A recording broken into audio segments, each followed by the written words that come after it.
आपण जे हात धुवायचे 6 प्रकार आहेत ते गाण्याद्वारे तुम्हाला मी दाखवते. सगळ्यांची तयारी आहे ना? चालेल. मी बोलते, माझ्या मागून बोला.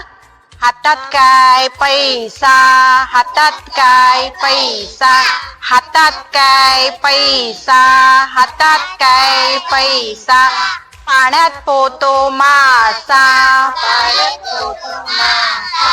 पाण्यात पोतो मासा,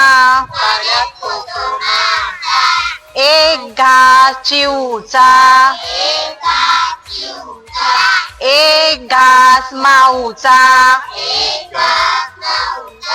बाळ चोखतो अंगठा,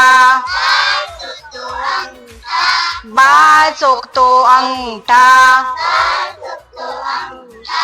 आईच्या बोटात अंगठी, आईच्या बोटात अंगठी, बाबांच्या हातात घड्याळ, आईच्या हातात बांगड्या. अशा प्रकारे आपले हात पूर्ण स्वच्छ करायचे. नंतर नळाखाली हात स्वच्छ धुवायचे आणि मग पंख्याखाली किंवा आपल्या असे हात हलवून सुकवायचे. कुठल्याही टॉवेलचा, रुमालाचा वापर करायचा नाही, तर त्याचे जंतू परत आपल्या हाताला लागणार. कळलं? धन्यवाद.